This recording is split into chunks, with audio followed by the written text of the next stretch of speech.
He was charming, attentive, and a damn good liar. That's how Liz started her story, the kind that leaves you breathless because it sounds too familiar.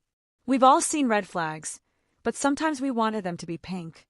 We overlooked the disrespect, explained away the distance, and blamed ourselves for his inconsistent energy. If you're lying awake at night, rereading texts, overanalyzing his coldness, wondering if you're asking for too much, you're not alone. That's exactly how they get you.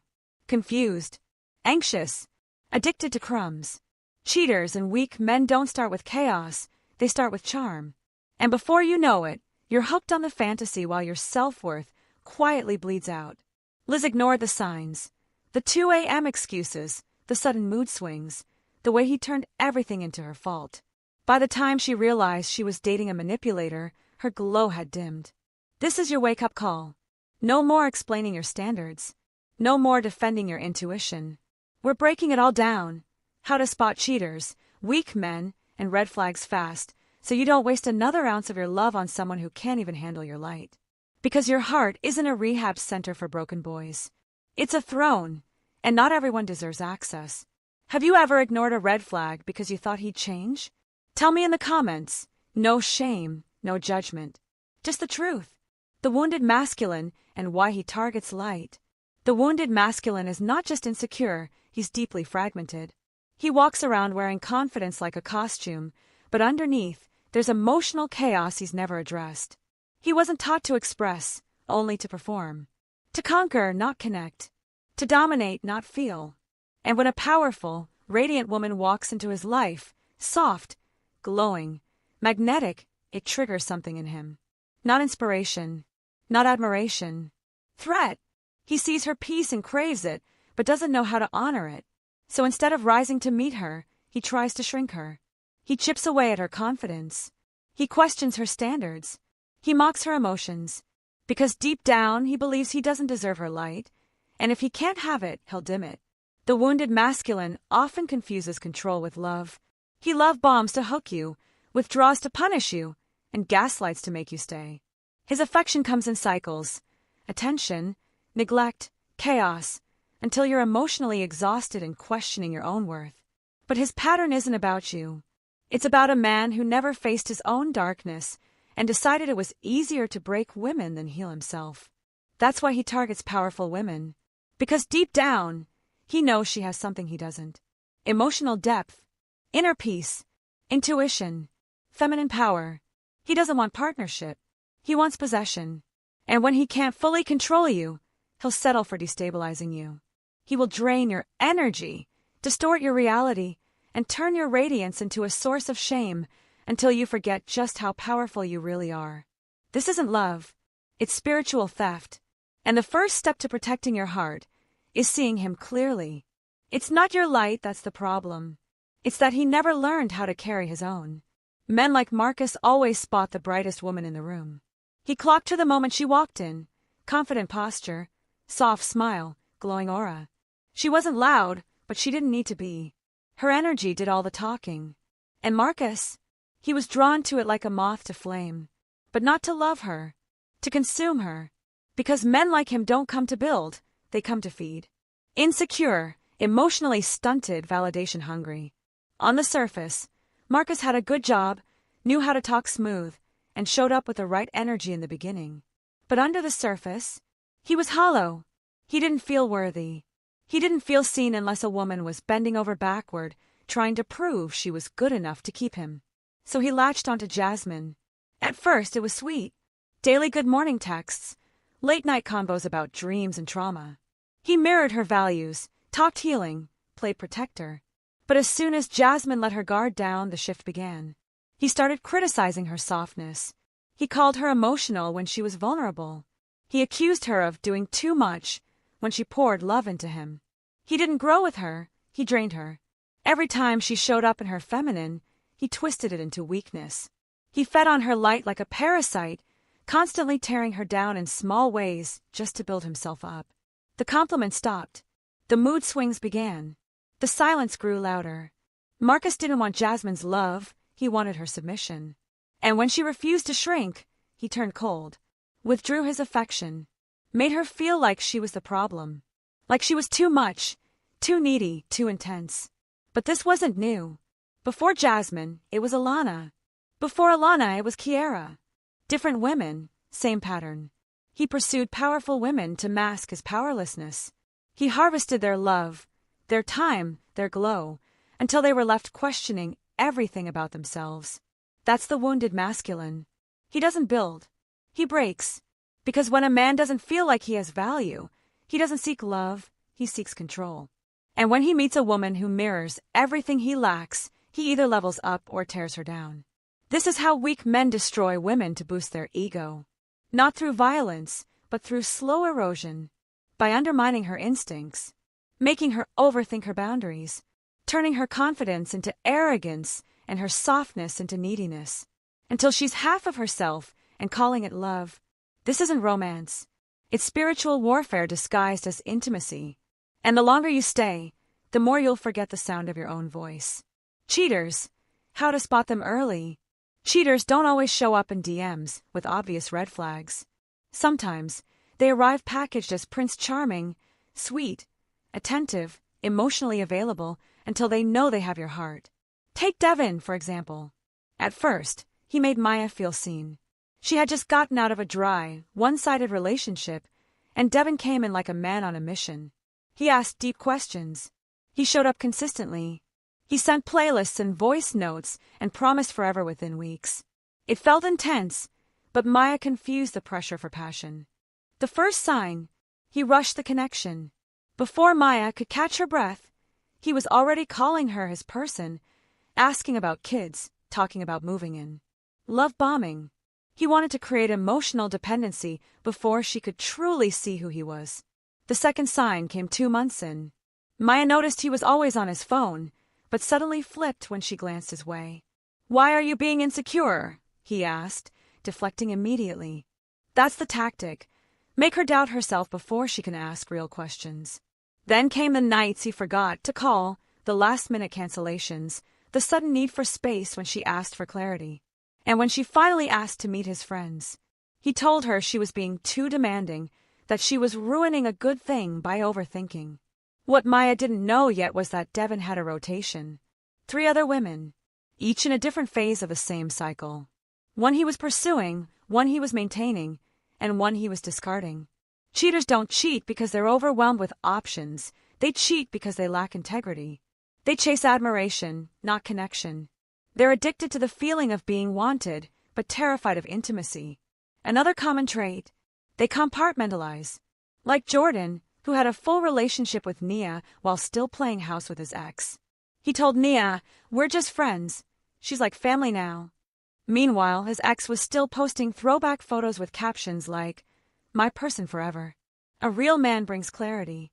A cheater brings confusion. Their language always exposes them if you slow down and listen. Phrases like, "I don't like labels. Let's just go with the flow. My ex was crazy. You're the only one I talk to like this." What they really mean is, "I want access to your body, energy, and love without accountability." And when you finally confront them with facts, they never apologize. They flip it. They'll say you're insecure, too emotional, or even accuse you of cheating just to deflect. This is how you spot them early. Watch how they speak about commitment. Observe if their words match their actions. Pay attention to the pace. Real love builds, but manipulation rushes. And most importantly, don't be seduced by potential. A man who truly values you won't create doubt. He won't need multiple women to feel whole. He won't gamble with your heart for the thrill of a secret. Cheaters don't slip, they plan. And their favorite weapon is your desire to believe in love. Cheating isn't just physical. It's emotional, digital, and energetic. It starts in the space between what he shows you and what he hides. It starts in the flirty comments under another woman's post. In the late-night likes. In the way he keeps his phone glued to his hand but leaves you unread. Emotional cheating is when his heart is no longer fully with you, but he keeps you around for comfort. Like Andre, who told Tasha he was just close with his female best friend. But he texted her more than he texted Tasha. He confided in her. She knew his schedule, his moods, his fears. Meanwhile, Tasha was left with shallow check-ins and cold affection. Andre never touched another woman, but Tasha could feel the intimacy disappearing. And that ache? That's the wound emotional cheating leaves behind. Digital cheating is the new playground for cowards. Men like Chris, who had an entire second life online. Private Snapchats. Secret Instagram accounts. He never met most of them in real life, but he flirted, sexted, and entertained the fantasy. And when confronted, he said, "It's not like I slept with them." But betrayal isn't measured by sex. It's measured by secrecy. Energetic cheating is the most silent but dangerous form. It's when a man has emotionally withdrawn from the relationship but hasn't physically left. His body is there, but his spirit isn't. He's giving flirtatious energy to coworkers, charming strangers, making other women feel special while making you feel like too much. He's keeping the door cracked open for someone else while still sleeping in your bed. The early signs are subtle but loud if you know how to listen. Secrecy. He guards his phone like a vault, changes his passcode, flips it face down, says he just needs privacy, but expects full access to you. Attention-seeking behavior online. He posts shirtless photos, leaves hard eyes on random girl selfies, comments on other women's stories but never acknowledges you publicly. His digital life is full of flirtation, but somehow you're invisible. Blame shifting. He starts arguments out of nowhere, accuses you of being too jealous, projects his guilt onto you, so you're the one apologizing while he keeps lying. Like Darius, who once told Simone, "You're being paranoid," while he was literally planning a weekend getaway with another woman. The deeper truth is this: cheating is about disrespect, not just disloyalty. It's not about who he's with when you're not around, it's about who he becomes when your back is turned. And a man who can't stay faithful in spirit will always betray you in flesh. Cheating isn't a mistake. It's a choice made over and over again. Every time he crosses a boundary he swore he wouldn't. Every time he puts temptation over trust. Every time he takes your love for granted and calls your pain drama. The sooner you stop excusing small betrayals, the sooner you protect yourself from the big ones. Because a man who plays games with your peace will never be worthy of your loyalty. Why women must trust patterns, not potential. Cheating isn't a mistake. It's a choice made long before the act. Before the lies. Before the messages get deleted. Before he falls out of love. It always starts with a shift in behavior, a subtle betrayal of trust that deepens over time. It's in the inconsistencies, the gaslighting, the growing distance. And women are often trained to overlook it all in the name of love, loyalty, or healing the wounded masculine. But here's the truth. Women must learn to trust patterns, not potential. Potential is a fantasy. The version of him you hope will show up. The man he could be if he just tried harder, healed deeper, communicated better. But patterns, they're the receipts, the blueprint, the reality of who he consistently shows up as. If his pattern is inconsistency, that's the truth. If his pattern is guilt-tripping, avoiding accountability, or turning every mistake into your fault, that's who he is. And if he's shown you who he is over and over again, but you stay because you believe in what he might become, then you're dating the illusion, not the man. Take Brianna.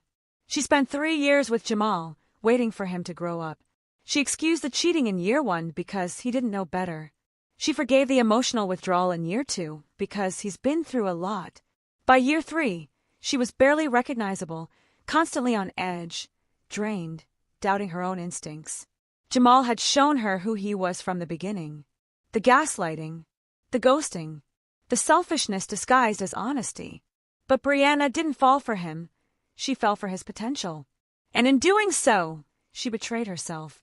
The longer you invest in who someone could be, the more you delay becoming who you're meant to be.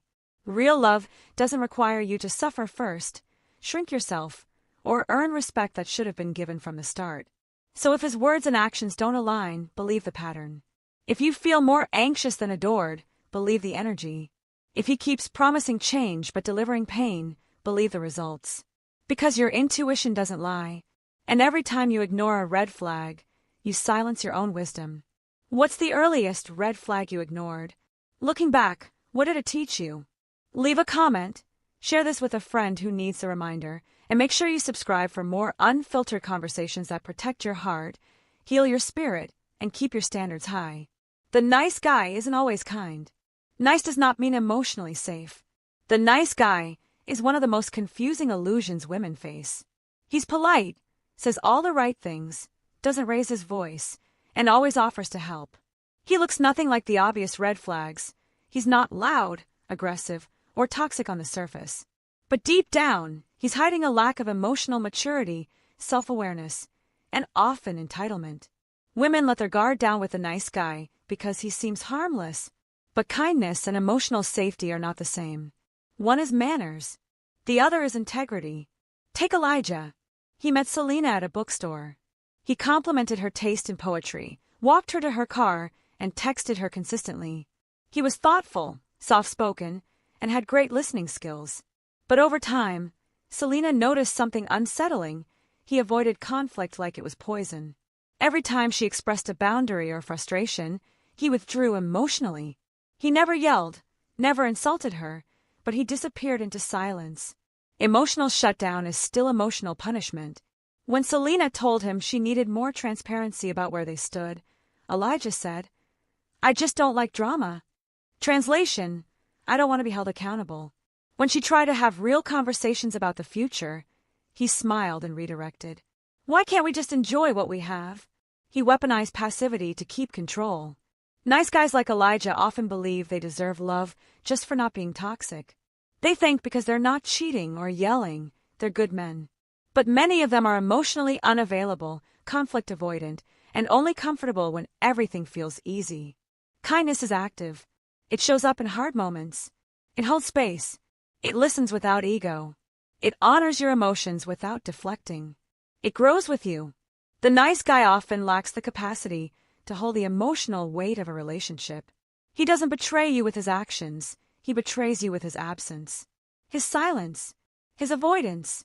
His inability to meet you where you are, because he confuses being agreeable with being emotionally present. Real emotional safety looks like this.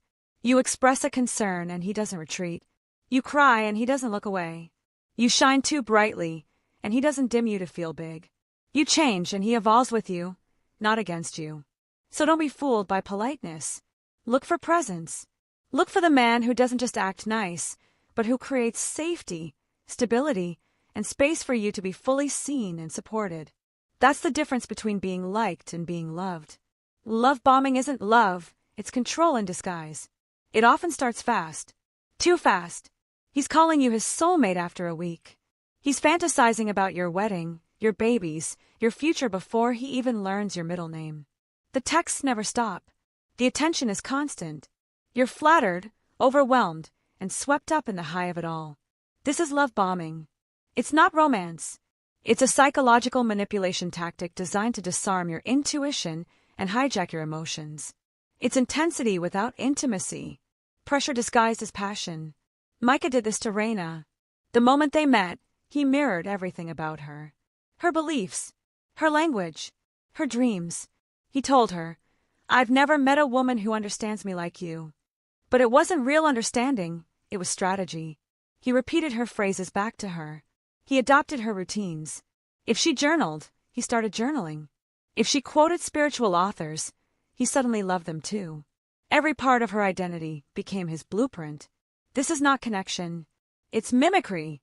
Copying your language and values creates false compatibility that makes you feel seen, but it's performance, not presence.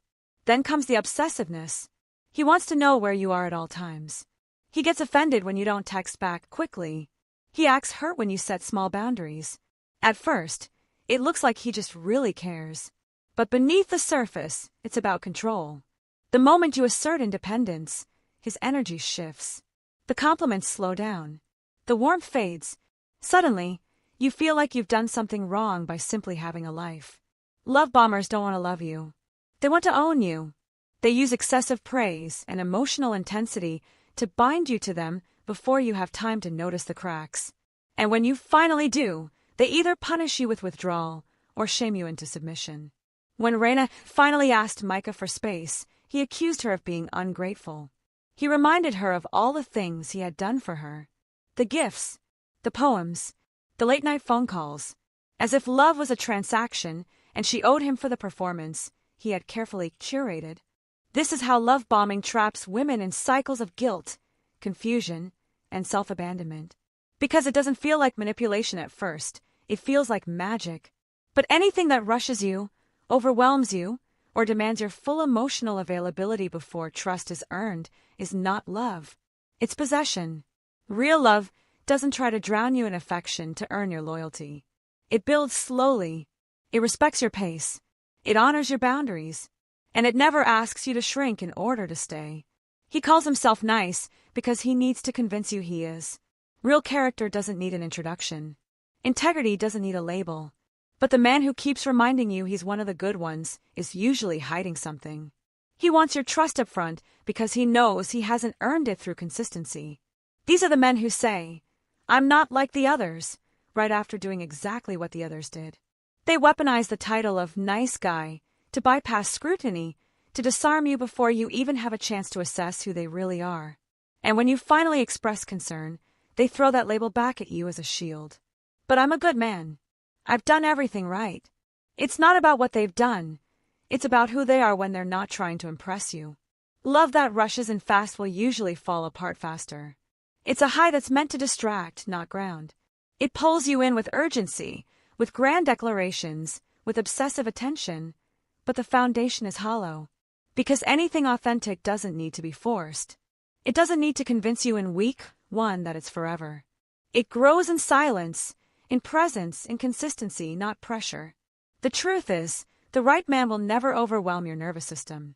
He won't need to prove he's a good man. You'll feel it in the way he shows up when it's not convenient, in how he handles your boundaries, in the steadiness of his presence. Be careful with the ones who give too much, too soon, because often they're not giving from overflow. They're giving to gain control. And the same way they rush in is the same way they disappear, leaving you questioning everything you thought was real. Protect your energy. Slow down. Don't be afraid to take your time with people who seem too perfect, too eager, too tuned, and too quickly. Time will always expose truth. You don't need intensity, you need honesty. And real love, the kind that lasts, is never in a rush. If this message hit home, share it with someone who needs to hear it. Subscribe for more raw, unfiltered conversations. And drop a comment below if you've ever been love-bombed or pulled into a performance masked as affection. Your story matters. Don't date down in any form. When you date down, you will always be asked to carry what isn't yours. His healing, his ambition, his accountability. You'll find yourself overfunctioning while he coasts, making excuses while he repeats the same patterns, dimming your light so he can feel less insecure standing next to you. Dating down isn't just about money. It's about mindset, energy, integrity. You can date a man with a 6-figure salary and still be dating down if he's emotionally bankrupt and spiritually hollow. If he doesn't know how to hold space. If he runs from responsibility and hides behind status. If his presence drains more than it pours. Financially, dating down looks like you building while he spends. You saving while he borrows. You talking about investments, legacy, generational wealth, while he's still living for the weekend. He expects a high-value woman on a clearance rack budget. He wants you to split everything, even though you're doing all the emotional labor for free. Emotionally, it looks like constantly regulating yourself so he doesn't feel uncomfortable. You walk on eggshells while he shuts down. You express your needs, and he calls it nagging. You try to resolve things. He calls it drama. He doesn't have the emotional depth to meet you, so he makes you feel like you're too much. Spiritually, dating down is being deeply rooted in purpose, alignment, healing, while he's spiritually numb. You're doing shadow work, praying, journaling, growing, and he's still vibrating in survival mode. He dismisses what centers you. He mocks your intuition. He calls your spiritual practices weird because he doesn't understand what it means to go inward. Energetically, it's the most dangerous. You feel depleted after being around him. Your glow fades. Your peace gets disturbed. Your intuition whispers warnings that you keep overriding. He doesn't pour into you, but he's always thirsty. He feeds on your softness, your stability, your light, and gives nothing in return but confusion. A man who isn't doing the work will always expect you to do it for him. He won't ask how he can grow. He'll ask how much more you can carry. This is why dating down will cost you every time. Not just in love, but in time, energy, and self-worth. Because the longer you play small to keep him comfortable, the more you forget how big your spirit really is. You don't need to be perfect. You just need to be partnered with someone who's actually on your level. Someone who's evolving, not just existing. Someone who brings peace, not chaos. Power, not pressure. When you choose to stay where you've outgrown, you start to shrink in ways that feel normal. But there's nothing normal about a love that starves you. There's nothing romantic about struggle. Raise your standards and protect your light. Because anything that demands you lower yourself just to keep it isn't worth holding on to. You don't need to shrink just to be chosen. But that's what so many women are conditioned to do. Dim their light, soften their standards, quiet their truth, all for the chance to be loved by someone who doesn't even love himself. We're taught that being chosen is a prize, that securing a man's attention is the goal, that even if he can't meet us where we are, we should come down and meet him where he's stuck. So you shrink. You stop celebrating yourself too loudly. You stop asking for what you really want. You start bending, explaining, compromising. You go from magnetic to manageable, from radiant to reasonable, all to fit into a version of yourself he finds less intimidating. But here's the truth. Love that requires you to abandon yourself isn't love. It's manipulation with a pretty face. And the moment you start adjusting your identity to avoid being too much, you've already betrayed your spirit. Jay was a creative, big personality, big dreams. When she met Terrence, he was intrigued, at first. He praised her confidence, her ambition, her fire. But a few months in, that praise turned to criticism. You don't always have to be the center of attention. You work too much. You're too intense. Piece by piece, he chiseled away at the woman he claimed to admire. Terrence didn't want a partner. He wanted a mirror that reflected back a version of himself he could control. And Jade, like so many, believed that if she could just shrink herself enough, the love would feel safe again. But it never did. When you make yourself small, you don't get more love, you get tolerated. You get performative affection. You get conditional interest. You get silence where there should be celebration. And worst of all, you begin to internalize the lie that your fullness is a flaw. But your depth, your power, your glow, that's not too much. That's your essence. And the right man won't just accept it. He'll rise to match it. Being chosen means nothing if you have to disappear to make it happen. If the price of love is losing yourself, that's not a relationship, it's a cage. You are not hard to love. You are just too rare for the ones who don't know how to handle rare things. Stop shrinking. Stop settling. Stop negotiating with men who are intimidated by what they asked for. You don't need to become smaller to be kept. You need to stand taller and be seen. Kindness matters, but so does capability. A man can be gentle with his words and still incapable of leading, building, or holding space for a real partnership. Sweet isn't enough. He also needs to be solid. Too many women stay in situations where they're emotionally starving but emotionally confused because he's not cruel. He's not volatile. He's kind. And kindness on its own feels rare in a world full of emotional warfare. So we cling to it like it's everything. But sweetness without structure leaves you constantly unsure. He says all the right things, but he has no follow-through.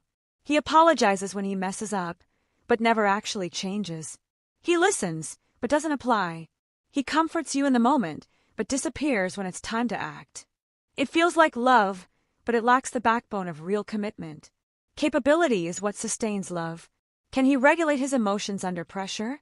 Can he have difficult conversations without shutting down? Can he be consistent when it's not convenient? Can he protect your peace when the relationship hits rough patches? Lena dated Isaiah for 2 years. He was gentle, soft-spoken, emotionally expressive, on the surface, everything she thought she needed after a toxic past. But every time life demanded something real from him, financial stability, long-term planning, stepping up emotionally, he crumbled.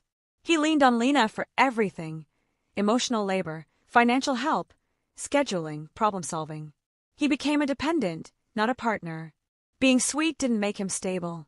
It made him disarming. And for a while, Lena thought her discomfort meant she was asking for too much. But in reality, she was asking for what he never had the capacity to give. This is why capability must walk hand in hand with kindness. Love isn't just about making you feel safe in moments of peace.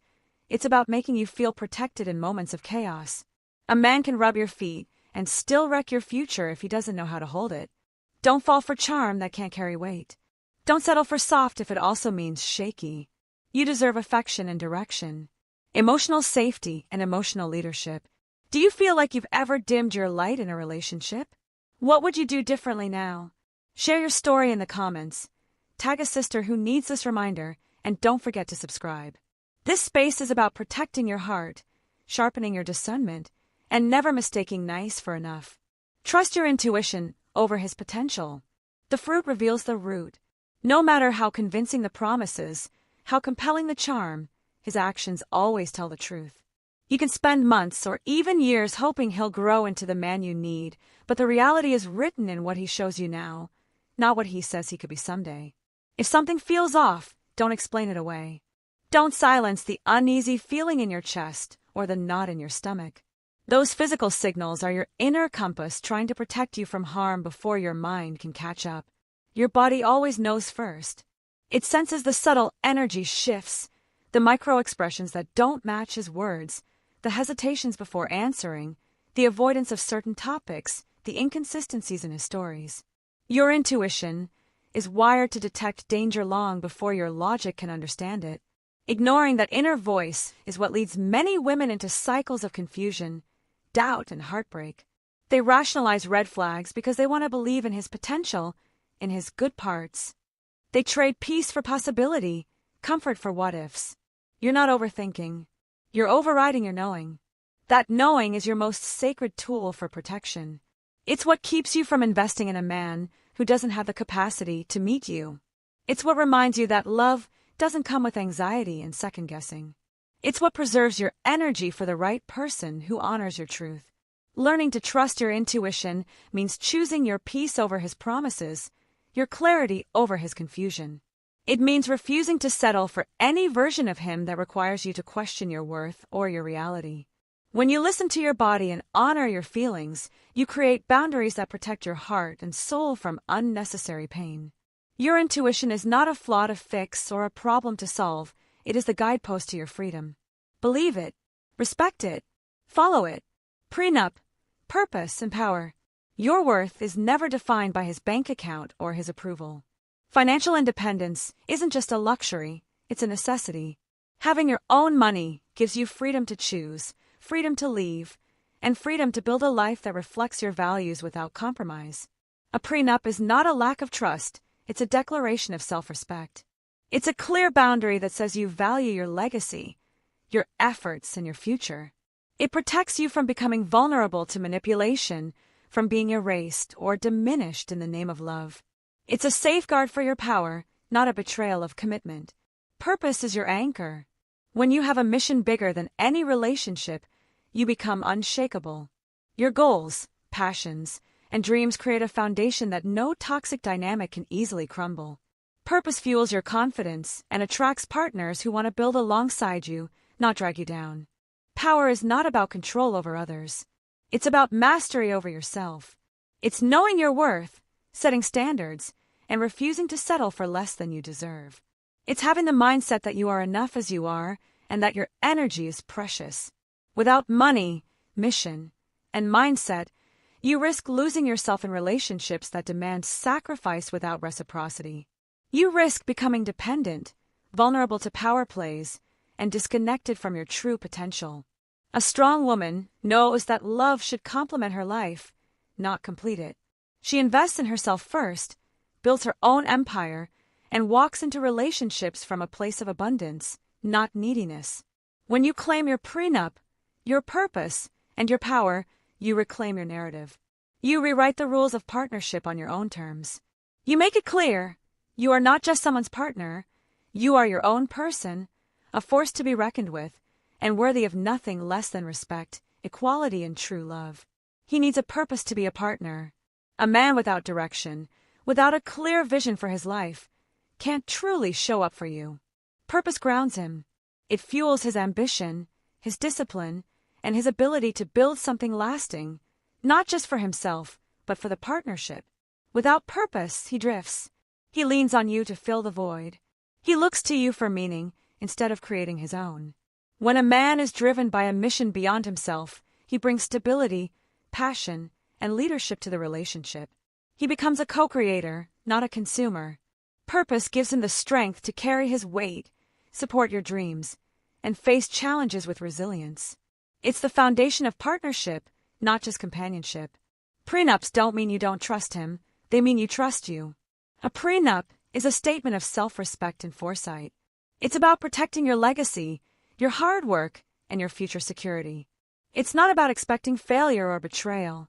It's about honoring the value you bring to the table and refusing to risk everything without safeguards. Many mistake prenups for a lack of faith, but real faith is rooted in boundaries. Knowing your worth means setting limits that keep you safe emotionally, financially, and spiritually. It's about walking into marriage or commitment with eyes wide open, confident that your power will be recognized and preserved. Your power isn't a threat. It's a prerequisite. To be loved fully, you must first own yourself fully. Your ambitions, your boundaries, your independence, they are not obstacles to connection but essential parts of who you are. The right partner won't feel threatened by your light or your strength. Instead, he will rise to match it, celebrating your power as the foundation of your union. Refusing to dim your brilliance isn't arrogance, it's survival. It's how you create relationships rooted in respect, equality, and true partnership. Men who hide behind religion or status. Just because he prays doesn't mean he has character. Just because he quotes scripture or speaks about God doesn't mean he lives with integrity. A man can hold a Bible in one hand and still break hearts with the other. Some of the most dangerous men are the ones who use faith status or money as a costume because it makes them harder to question. These men know the right language. They know how to present themselves as protectors, providers, and spiritual leaders. They attend church, volunteer, speak publicly about morals and values, but behind closed doors, there's control, manipulation, and emotional neglect. They weaponize religion to silence you. They use money to keep you dependent. They use their image to gaslight you into staying.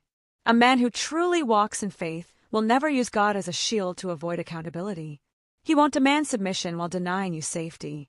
He won't quote verses to excuse his lack of compassion, his mood swings, or his emotional immaturity. Jasmine dated a man like that. On Sundays, he was a leader at church, hands raised, praying over people, admired by the congregation. But in private, he shamed Jasmine for asking questions.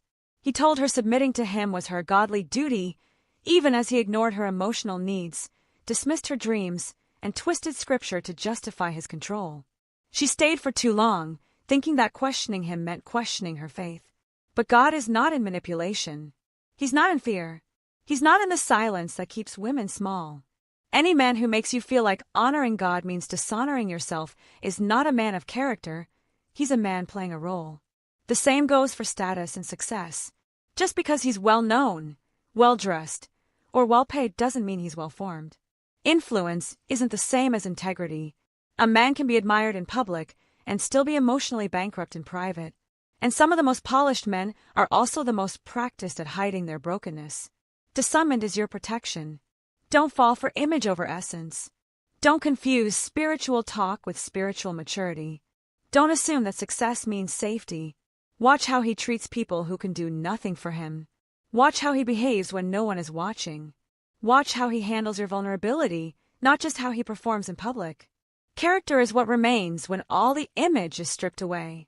A real man doesn't need religion, power, or wealth to be respected.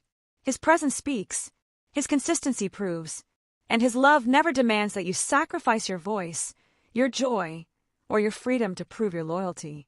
True faith is revealed in how he treats the vulnerable. It's not in how loud he prays, how many scriptures he recites, or how often he posts about God. It's how he speaks to the woman who's hurting, how he responds when you set a boundary, how he carries himself when no one's applauding. Real faith shows up in the quiet moments, when there's nothing to gain, no one to impress, and every reason to walk away. False prophets exist, not just in pulpits, but in DMs, in living rooms, in prayer circles, and they're masters at using religion as bait to trap spiritually hungry women. Take Pastor Reggie. He wasn't the lead pastor, but he was known in his church community. He mentored young men, led Bible studies, and prayed loudly at every service. That's how he met Camille. She had just gotten out of a messy breakup, trying to reconnect with God, trying to heal. And he saw that. He saw her vulnerability and wrapped it in spiritual language. "I've been fasting about you," he said one night after Bible study, "and the Lord revealed to me that you're my wife." Camille froze. She wasn't even sure she liked him that way. But how do you argue with God? Reggie layered the pressure with praise. "You're a Proverbs 31 woman. You're the missing piece to my ministry." It wasn't romance. It was spiritual manipulation disguised as divine revelation. He started calling her wife in public, even before she agreed to date him. When she expressed discomfort, he said, "You're just scared of what God is doing. Don't let the enemy sow confusion." When she brought up needing time and space to pray about it, he replied, "Camille, delay is disobedience. God already showed me. Why are you resisting his will?" She ignored her hesitation and moved forward, thinking maybe she just needed more faith. But over time, the red flags piled up. Reggie would shame her for questioning him. He used prayer as performance, never intimacy. When she asked about setting boundaries, he said submission was her role. He never listened. He just used her softness to feed his own ego. The turning point came when she found out he'd told the same thing to 2 other women before her. "The Lord said you're my wife." Word for word. A recycled prophecy. A practice script. Don't fall for the image. Look for integrity. Real men of faith don't need to force a connection through fear, guilt, or divine threats. They don't rush decisions under the weight of God said. They invite you into discernment, not pressure. They give you space to hear from God for yourself. They honor your process. They walk in truth, not control. Spiritual manipulation is still abuse. Just because he says God's name doesn't mean he honors God's ways. Test the spirit and test the man, because true faith looks like accountability, humility, patience, and unwavering respect for your voice, even when it challenges his. Especially when it challenges his. Masculine versus predatory energy. There's a sacred difference between a man who's in his masculine energy and one who's operating from a predatory place, and it's time we stop confusing the two. True masculine energy is protective. It creates calm, not chaos. It's grounded in presence, not pressure. A man in his masculine doesn't need to dominate the room or manipulate your mind. He leads with integrity. He honors your emotions. He provides because he wants to pour into you, not because he's trying to own you. His generosity is genuine, not performative. He's not calculating how much control he gains with every gesture. He doesn't throw his status, wealth, or power in your face to keep you indebted. He gives from fullness, not to fill a void. Predatory energy, on the other hand, mimics masculinity but is rooted in ego, fear, and manipulation. It starts with love bombing, excessive attention, grand gestures, and over-the-top affection before any real connection has been built. He doesn't take time to learn you.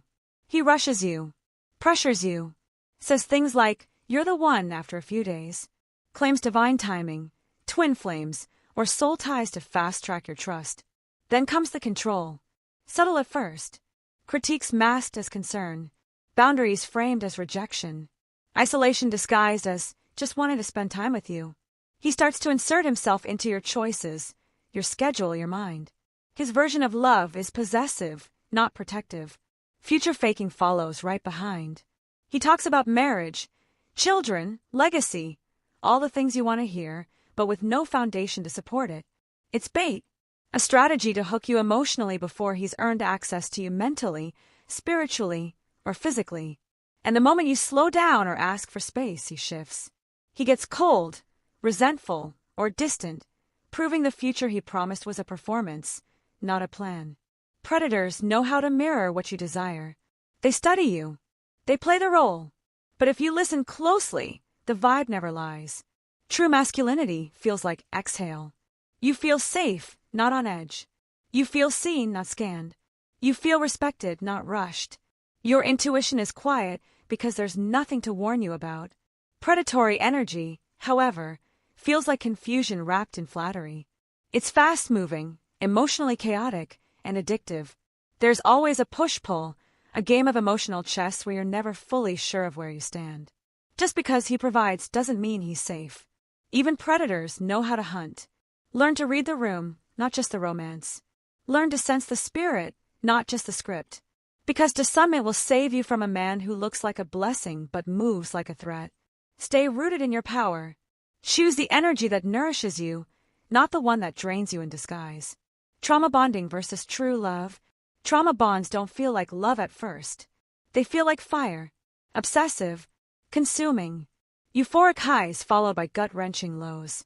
And the more unstable it gets, the more addicted you become. Because it's not love you're chasing, it's relief. From the anxiety, from the chaos, from the emotional whiplash that has become your new normal. You confuse intensity for intimacy. You tell yourself the connection is deep because it hurts this much.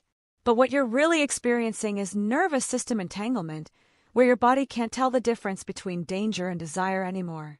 You feel anxious without him, even if he's the one causing the chaos. You crave his validation like oxygen. When he's distant, you spiral.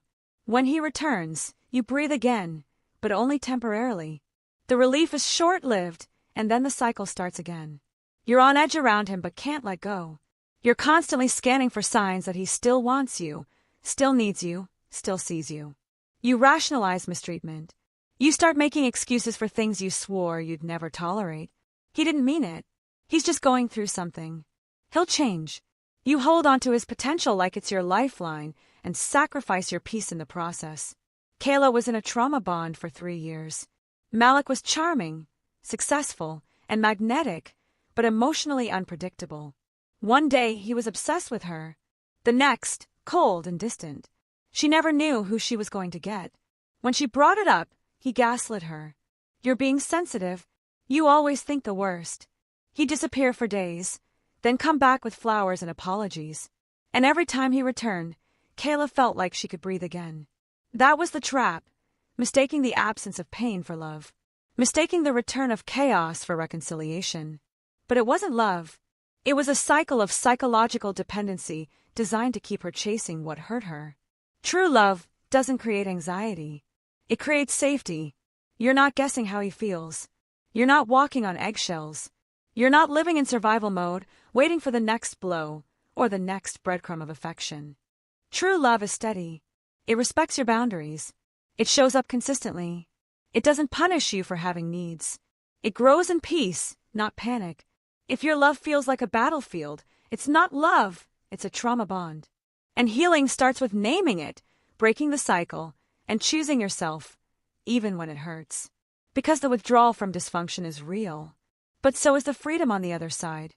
Familiarity, even when it's painful, can feel like love, especially if chaos is what you grew up around. If your nervous system was wired in an environment where love meant unpredictability, where affection was inconsistent and emotional safety was absent, then your body learns to crave instability. Not because it feels good, but because it feels familiar.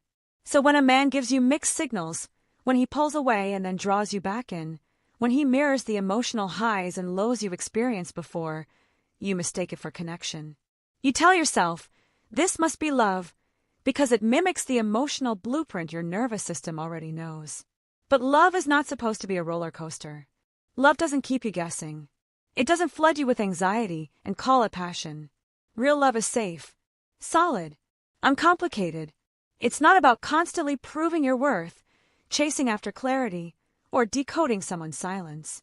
If it feels like you're always waiting for the other shoe to drop, if the excitement comes from finally getting a moment of affection after days of distance, that's not chemistry, it's survival mode. Sis, if you're confusing adrenaline with attraction, that's not chemistry, it's survival mode. That rush, it's your nervous system bracing for impact. That pull, it's your trauma trying to repeat itself in hopes of finding resolution. But healing doesn't happen by reenacting pain. It happens when you choose something unfamiliar, something stable, kind, and emotionally healthy, even if it feels boring at first. Because peace is not boring. Being respected is not boring. Being loved out loud and consistently is not boring. It's new. And it takes courage to stop chasing intensity and start receiving love that doesn't hurt. Let this be your turning point. Share this with a woman who's breaking free. Subscribe for more truth that honors your healing. And if you've ever mistaken pain for passion, drop a heart in the comments. You're not alone. And you're not crazy. You're just healing. And that's the most powerful love story of all. When his support feels like sabotage. Some men don't sabotage you with silence or rage. They do it with smiles. With "I'm proud of you" on their lips and bitterness in their eyes. With claps that come a little too slow. With compliments that land like backhanded slaps. At first, you think he's supportive. He tells you to chase your dreams, go after the promotion, launch the business, get the degree. But somewhere along the line, that support starts to twist. He begins to make little jokes. You sure you can handle all that? You're always busy now. Don't forget who was there before you got cute. He starts to question your drive, not to understand it, but to minimize it. He starts interrupting your flow with guilt. You don't make time for me anymore. You're always working. Why does everything have to be about your goals? What he really means is, I don't know how to exist beside a woman who's no longer small. He'll downplay your wins. Say things like, that's cute, when you share your latest achievement. Or he'll get passive-aggressive when others praise you. Subtle jealousy. Competitive comments. That little tone that tries to remind you who's really in charge. But love isn't intimidated by growth. Real support doesn't punish you for shining. It protects the light and helps it burn brighter. A man who's truly aligned with your journey doesn't shrink in your glow. He reflects it, amplifies it, matches it. You don't need to shrink to make love fit. You don't have to explain your ambition, dim your fire, or apologize for being powerful. A partnership built on guilt and resentment isn't support. It's sabotage in disguise. Maya was an artist. When her business started gaining traction, she was excited to share it with Jalen, her boyfriend of 3 years. At first, he cheered her on, helped her ship orders. But as she began booking shows, attracting new clients, and becoming more visible, his mood shifted. He stopped showing up to her events, started making snide remarks. You really think you're going to be famous now? He'd pick fights the night before big launches. Suddenly, everything became about how he felt neglected, how he missed the old her. Maya realized he didn't want to grow with her. He wanted her to stay manageable, small enough to need him, quiet enough to keep him comfortable. If he's threatened by your glow, he was never meant to walk in your light. Because true love doesn't just clap when you rise. It stands beside you while you soar. And if a man can't handle the woman you're becoming, he doesn't deserve access to her at all. Spiritual red flags. To Summit 101. That off feeling. That tension in your chest. That whisper that says, something's not right. That's not paranoia. That's divine wisdom. God doesn't speak in confusion. He speaks in clarity, in stillness. And if you're constantly battling anxiety around a man, constantly needing confirmation, constantly asking for a sign, you already have your answer. You don't need another dream. You don't need to pull another tarot card, fast for 40 days, or go looking for a prophetic word on YouTube. You need to listen. Because the truth is already sitting in your gut, waiting for you to stop spiritualizing dysfunction. God will never send you someone who destroys your peace. He will never package sabotage as soulmates. He will never call you into bondage and call it divine alignment. Take Nia's story. She met a man at a worship conference, Andre. He was magnetic, quoted scripture fluently, prayed over her in tongues the first week they met, told her she was the one by week 2. Nia had been praying for a godly man, and Andre seemed like the answer. But something didn't feel right. When she told him she wanted to wait before getting serious, he said, delayed obedience is still disobedience. When she asked him to slow down, he said, this is spiritual warfare. The enemy is trying to block our union. Anytime she hesitated, he used guilt disguised as faith to pull her deeper. She started feeling drained, spiritually exhausted, confused. She was journaling more than ever, praying nonstop, trying to cast out anxiety like it was a demon. But the anxiety was the answer. Her spirit knew she wasn't safe. One day, after a heated disagreement, Andre said, you're not submitted enough to be a wife. That's when Nia remembered God never called her to surrender her discernment in the name of submission. She walked away, and immediately her spirit settled. Discernment isn't loud. It's not dramatic. It's that still, small voice that says, this isn't love. This is spiritual manipulation dressed up in religious language. Your intuition isn't crazy. It's sacred. Stop waiting for red flags to turn into roses. Stop asking for confirmation on what your spirit has already made clear. Peace is the confirmation. Clarity is the confirmation. The absence of confusion is the confirmation. You don't need a sign. You need stillness. And if something about him constantly disrupts your soul, distracts your purpose, or disconnects you from God, you're not being tested. You're being protected. This is your reminder to trust what you feel, even when it doesn't look bad on the outside. Your spirit doesn't lie.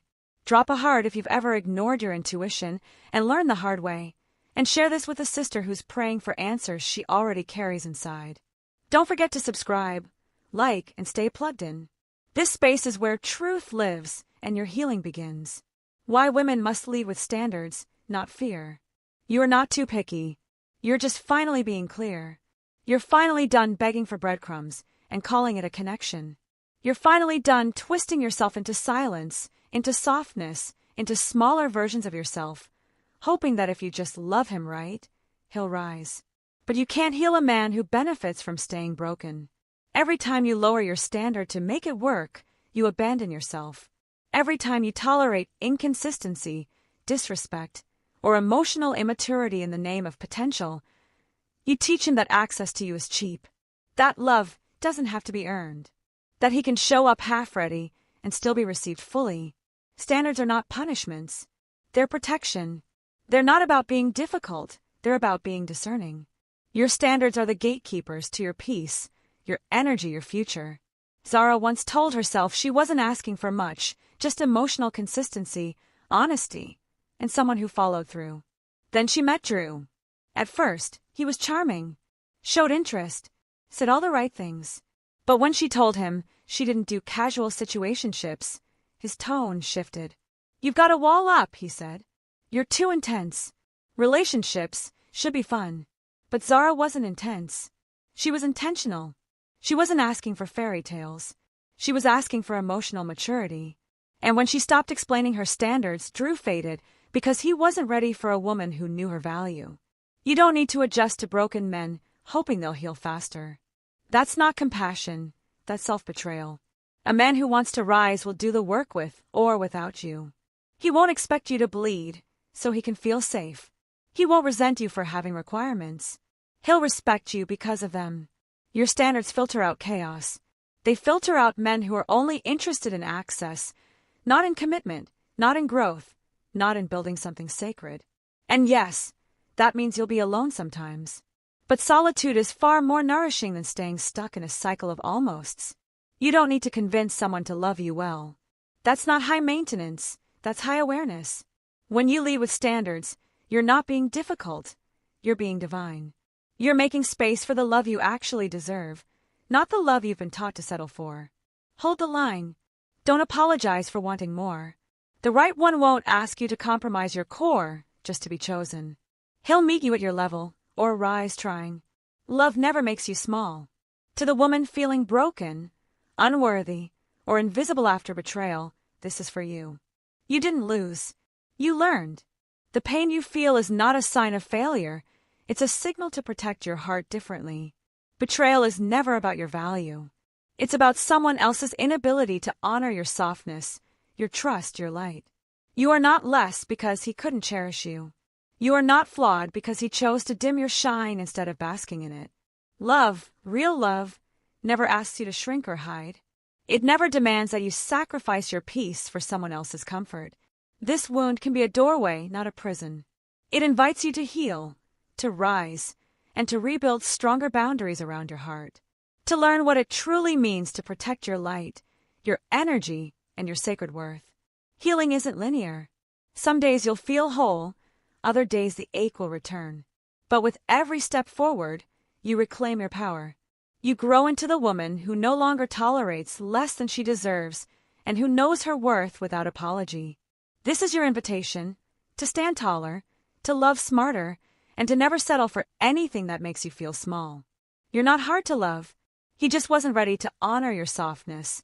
Drop a heart if you're reclaiming your worth right now. This space is your sisterhood, your safe haven, your reminder that you are radiant, resilient, and worthy of a love that lifts you up completely. Detaching with dignity, when it's time to walk away. There comes a moment when you realize this isn't love anymore. It's a loop, a cycle of convincing, hoping, and slowly abandoning yourself in the name of potential. And when you reach that point, no matter how deep the history runs, it's okay to go. You don't need his permission to choose peace. You don't need one last conversation to make him understand what he refused to see. You don't need to defend your decision, explain your heartbreak, or rehearse your pain one more time. If he didn't hear you when you cried, when you begged, when you fell apart, he's not going to hear you in your goodbye. Sometimes the most powerful thing you can do is walk away quietly. No drama, no announcement, no final exit speech, just dignity, just strength, just self-respect wrapped in silence. Amira stayed longer than she should have. She kept trying to make it make sense. Why Marcus changed, why the affection disappeared, why she felt lonelier with him than without him. She kept hoping that if she explained herself better, if she proved her love harder, he'd snap out of it. But clarity hit her one night when she found herself crying in her own car, parked outside the apartment they shared, afraid to go inside and be met with indifference. That was the moment. Not a blowout, not a betrayal, just the quiet ache of realizing her joy had slowly been drained. She left the next morning. No argument, no long text. She packed her things while he slept, left her key on the table, and never turned back. That was the most peace she had felt in months. You can leave beautifully. You can exit silently. You can detach with dignity and never look back. You don't owe closure to someone who broke your peace. Because closure isn't something they give you. It's something you choose. It's the moment you stop bleeding for someone who would have watched you die emotionally and still asked for more. If you've seen enough, it's okay to go. Even if they don't get it. Even if it hurts. Even if you love them. Especially if you love them. Your freedom is more important than their comfort. Drop a comment and share, what was your turning point? That moment you knew you couldn't stay. Your story might be the permission another woman needs to finally choose herself. Like, share, and subscribe if you're reclaiming your peace in this season. You deserve a love that doesn't require you to suffer to prove it's real.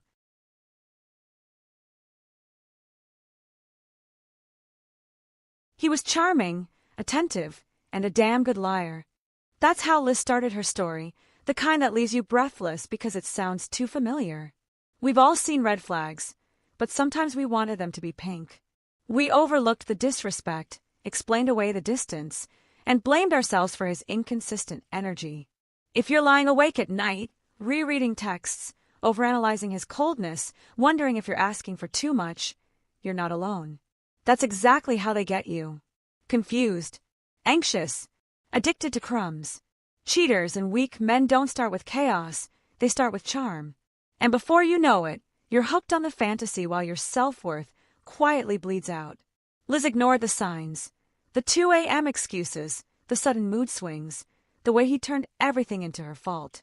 By the time she realized she was dating a manipulator, her glow had dimmed. This is your wake-up call. No more explaining your standards. No more defending your intuition. We're breaking it all down.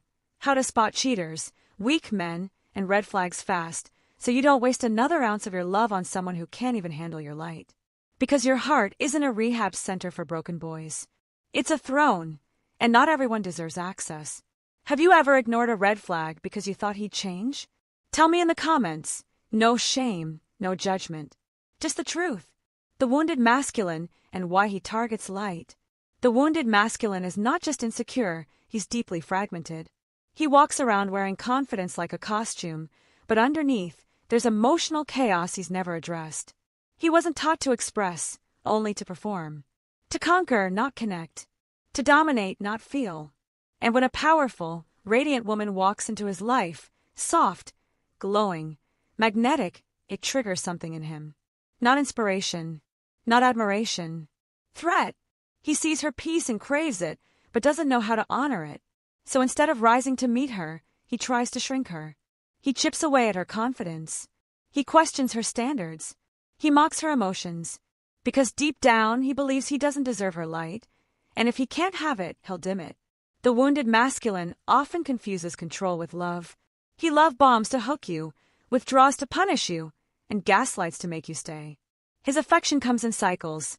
Attention, neglect, chaos, until you're emotionally exhausted and questioning your own worth. But his pattern isn't about you. It's about a man who never faced his own darkness and decided it was easier to break women than heal himself. That's why he targets powerful women. Because deep down, he knows she has something he doesn't. Emotional depth, inner peace, intuition, feminine power. He doesn't want partnership. He wants possession. And when he can't fully control you, he'll settle for destabilizing you.